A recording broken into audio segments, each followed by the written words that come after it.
Hello guys, for today's video. Ayan nga pala, nag-prepare pala ako ng sili. Ito, yung ating sigarilyas. Tapos, sitaw. Pinutol-putol ko na ng maliliit. Tapos, hugasan natin. Gagawa tayo ng ating suka. Yung lalagyan natin siya ng suka para gawin nating pang pagka tayo guys. Yan. Gasan natin siya. Tapos gagawa tayo ng ang tawag doon. Pang natin. Para at least. Ayan, sili. Lagyan natin sa sukang itim. Sukang iloko. Ayan guys. Tapos ipababad natin siya ng hanggang 5 to 7 days. Masarap na to guys. I-try nyo. Lalagyan ko siya ng bawang. Bawang lang ilalagay natin, suka, tapos kunting asin. Tapos after ang sarap.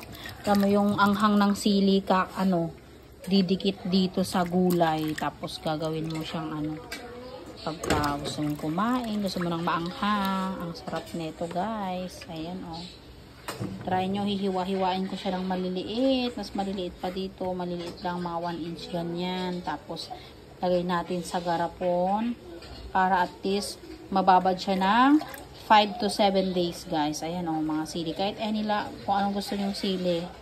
Okay lang ito. Okay yung labuyo.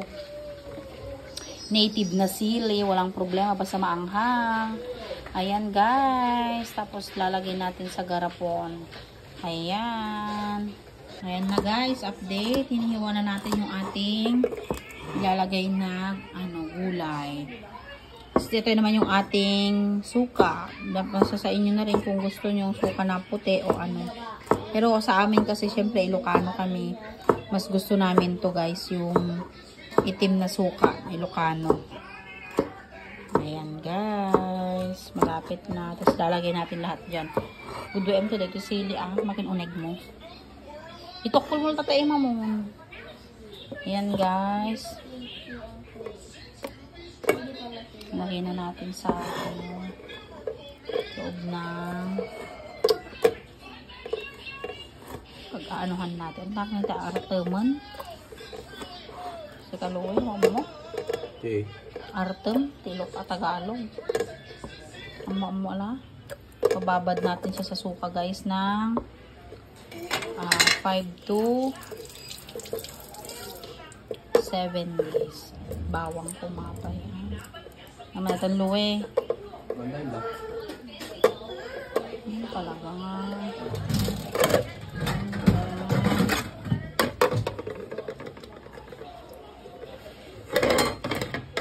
Ito na guys. Lagay na natin ito yung sili. Hinahati-hati ko yung sili para mabilis sa loob ng garapon. Ayan na. Tapos ilalagay na natin to.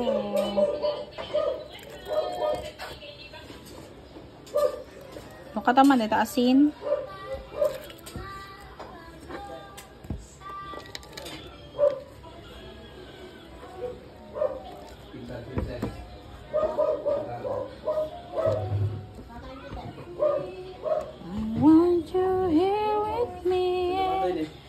Ayan na guys, nahalo na natin siya. Asin man salt.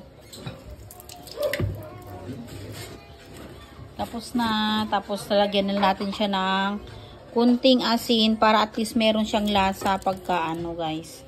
Nasa sa inyo naman na yan yan. Kahit gaano naman karami.